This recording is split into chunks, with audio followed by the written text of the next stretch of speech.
ಇವತ್ತು ನಾವು ಟೌನ್ ಹಾಲಲ್ಲಿ 10ನೇ ತಾರೀಕು ಹೋದ ತಿಂಗಳು ಒಂದು ಪ್ರೋಗ್ರಾಮ್ ಮಾಡ್ತೀವಿ. ಅಂಬೇಡ್ಕರ್ ಜಯಂತಿನ 134ನೇ ಜಯಂತಿನ ಅಲ್ಲಿ ಒಂದು ಉತ್ಸಾಹ ಮಾಡಿದಾಗ ಅಲ್ಲಿ ನಾವು ಜಮೀರ್ ಅಹಮದ್ ಅವ್ರಿಗೆ ಮನವಿ ಮಾಡಿರ್ತೀವಿ. ಅಲ್ಲಿ ಜಮೀರ್ ಅಹಮದ್ ಅವ್ರು ಬಂದಿರ್ತಾರೆ. ಬಂದಾಗ ಒಂದು ಮನವಿ ಕೊಟ್ಟಿರ್ತೀವಿ. ಕೋಲಾರಲ್ಲಿ ಕಾದ್ರಿಪುರ, ನಿಸಾರ್ ನಗರ, ಅಂಬೇಡ್ಕರ್ ನಗರ ಮೂರಕ್ಕೂ ಹಕ್ಕುಪತ್ರ ಕೊಡಬೇಕು ಅಂತ. ಆಮೇಲೆ ರಾಮಮೂರ್ತಿ ನಗರದಲ್ಲಿ ಅಂಬೇಡ್ಕರ್ ನಗರ ಇದೆ.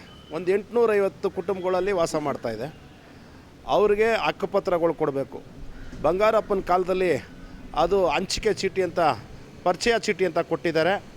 ಆದ್ದರಿಂದ ಇವತ್ತು ನಾವು ಅವತ್ತೆಲ್ಲ ಮನವಿ ಜಮೀರ್ ಅಹಮದ್ ಸಾಹೇಬ್ರ ಕೈ ಕೊಟ್ಟಾಗ ವಸತಿ ಸಚಿವರ ಕೈಯಲ್ಲಿ ಅವರು ಸ್ಲಮ್ ಬೋರ್ಡ್ ಕಮಿಷನರ್ ಕೈ ಕೊಟ್ಟಿದ್ದರು.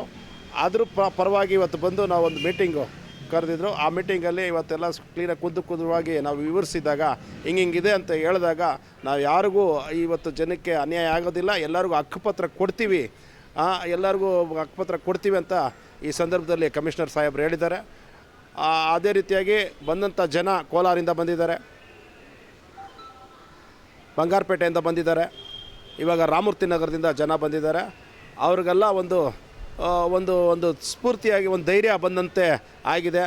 ಇದುವರೆಗೂ ಹಕ್ಕುಪತ್ರ ಇಲ್ದಿರ ಜನ ಭೂಮಿ ಮೇಲೆ ಯಾವ ರೀತಿ ಜೀವಿಸಬೇಕು ಅಂದರೆ ಒಂದು ಮರಳು ಮೇಲೆ ಮನೆ ಕಟ್ದಂಗಿದೆ.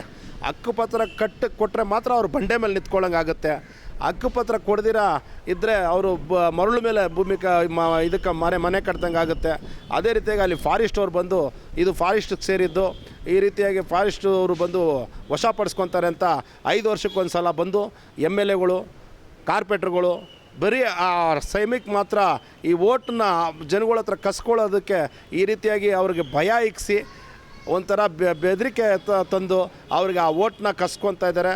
ಸ್ವತಂತ್ರವಾಗಿ ನಮ್ಮ ಜನ ಓಟ್ನ ಹಕ್ಕು ಬಾಬಾ ಸಾಹೇಬ್ ಅಂಬೇಡ್ಕರ್ ಅವ್ರು ಕೊಟ್ಟಿದ್ದಂಥ ಉಚಿತವಾದ ಹಕ್ಕು, ಅದು ಮುಂದಕ್ಕೆ ಜನ ಎಚ್ಚೆತ್ಕೊಂಡು ಆ ಓಟ್ನ ಯಾರು ಒಳ್ಳೆಯ ತಂದಲ್ಲಿ ಇರ್ತಾರೋ ಅವ್ರಿಗೆ ಮತ ನೀಡಿ ನಿಮ್ಮ ಹಕ್ಕುಪತ್ರಗಳನ್ನ ಪಡೀಬೇಕು ಅಂತ ಈ ಸಂದರ್ಭದಲ್ಲಿ ಹೇಳೋಕ್ಕೆ ಇಷ್ಟಪಡ್ತೀನಿ.